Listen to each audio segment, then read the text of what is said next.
Let's bring in Robert Greenway now, former senior director of the National Security Council, specializing in government policy for the Middle East. Robert, thanks so much for hopping on with me this morning. I wanted to start with some sound with you.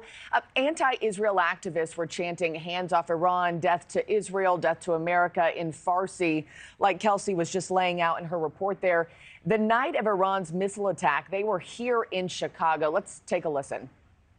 Hands off Iran! Hands off Iran! Mar Israel! Mar Israel! Can we get a Mar America? We can get a Mar America. Yes, we can. Mar America! Mar America! Yeah, Robert, it's startling to listen to. What's your reaction seeing these kinds of chants here at home on American soil?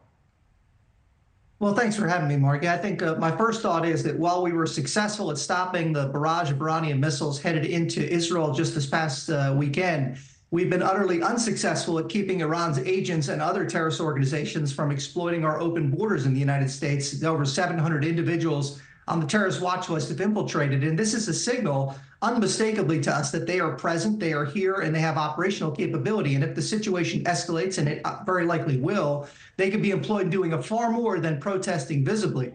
And second, I think we've also been, unfortunately, unsuccessful at denying Iran access to the resources necessary to support these types of threats. The Biden administration's policy of appeasement has been to provide them unfettered access to hundreds of billions of dollars, and that unfortunately fuels all of this.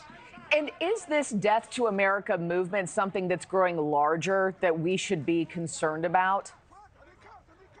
Well, I think that since October the 7th, we've seen an unfortunate outbreak of sympathizers with Hamas and with Iranian and with that terrorist organizations more broadly on a scale I don't think I can ever say I've seen before inside the United States.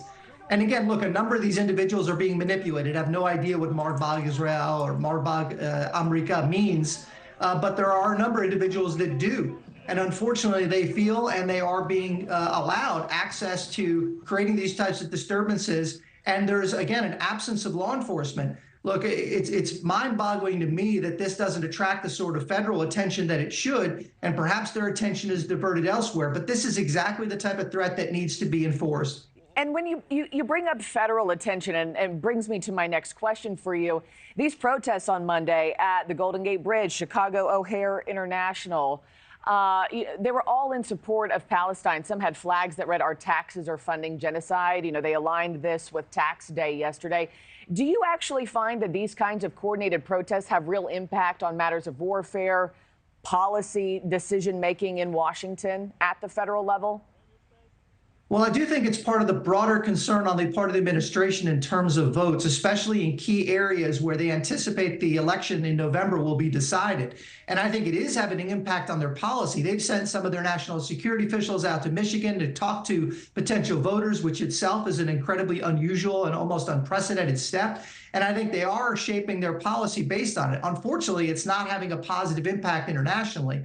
We're seen as being as appeasing our adversaries and constraining our friends in the form of Israel. And I think it's a needle they're trying to thread, but I think it's so far unsuccessful. But it is having an impact.